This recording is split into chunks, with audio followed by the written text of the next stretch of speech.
mentality, what's the biggest turnaround for the defense? Well, I think we're all just playing really good football right now. I mean, we've all bought in. It really started in the off season.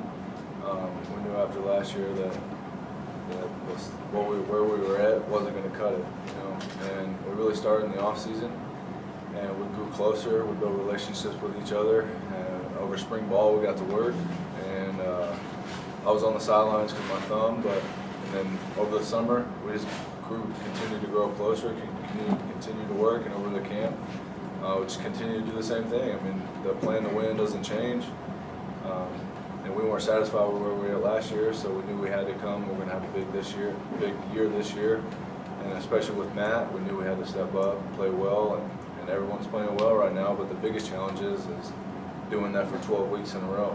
Anyone in the country can do that for 1-2 weeks and have 4 interceptions and do that. But can you do it for 12? That's where the biggest challenge is, especially when you play guys with TCU and Baylor and some of the high-powered offense in Houston that we have to play this year. So I think that's the biggest challenge. But we're playing well, so we just got to keep doing that. How much do you and the other starting defensive linemen, how much have you benefited from the increased depth that you've been able to roll in this year? Well, we benefited a lot. I mean, especially at the Leo position with Nick out. I think Coach Willie said earlier. We got those freshmen coming in depth. We have depth now at that position, but over across the D-line, it gives us, when we need breaks, it gives us breaks. Personally, I don't like taking a break. I sit Coach Wyatt weekly, you know, just trying to figure out where I can see more playing time, get on the field, because I don't want to come out. That's just how I am. But the depth really helps us out when we need a break, and it gives the offensive line a different look and have to do more studying on the players that they play. I mean, I specialize in different things than Mason does, and Batterson specializes better in things than I do, so it kind of gives it just a different little wrinkle for the offensive line to have to prepare for and play on. Michael Batterson is 3 games into his college career. He's the smallest defensive lineman you've got, and he's listed as the starter for this week. Yeah. When you look at him on film, what does he do best? Why is he effective? Well, he plays hard. I mean, he does his job, which is the main thing that Coach Wyatt looks for. Are you reliable? If you're not reliable, then there's no way that you're going to be put out there. His technique, he's a true freshman, so obviously his technique isn't all the way there, but he's still got 3 more years to learn all that. And he plays hard and he's reliable. I mean, that's all you can ask for him to do. He goes out there and does his job. He had a sack last week, which is really good. And I mean, he does what you ask him to do and goes to work each and every day. So other than that, you can't really say anything different about it. How much do the young guys like Michael Batterson rely on you and the other upperclassmen for pointers and guidance as opposed to just going straight to the coaches?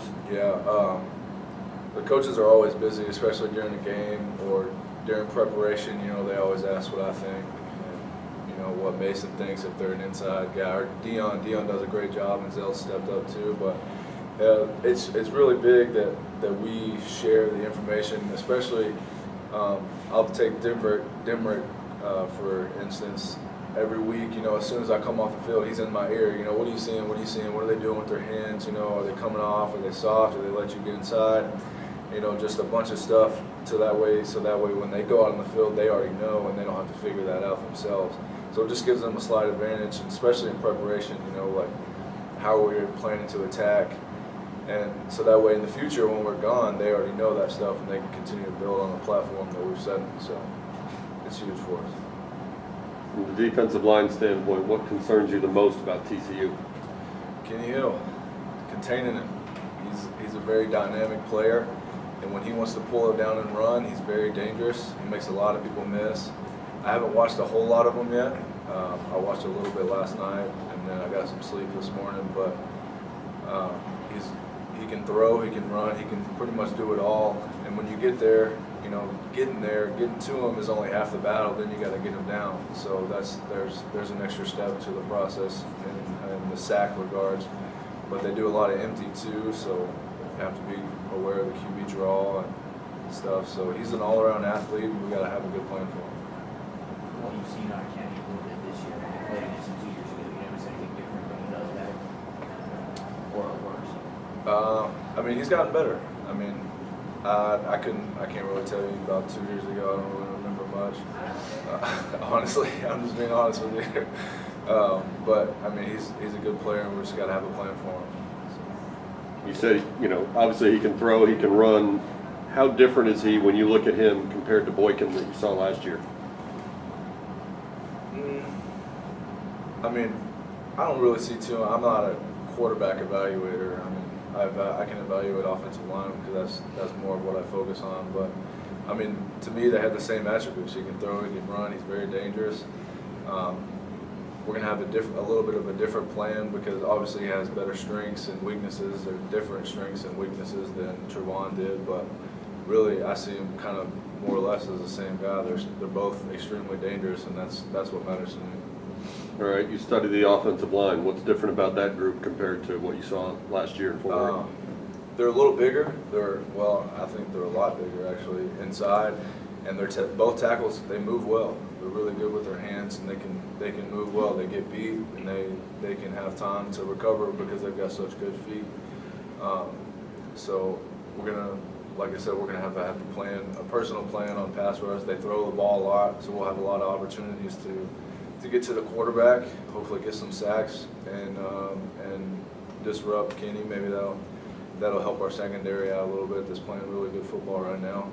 But we just got to have a good plan. They're very athletic and they play hard, so it's a good group. You saw a tackle from Liberty who was listed at 355 pounds. Would you rather see a line in front of you that's big or quick and athletic?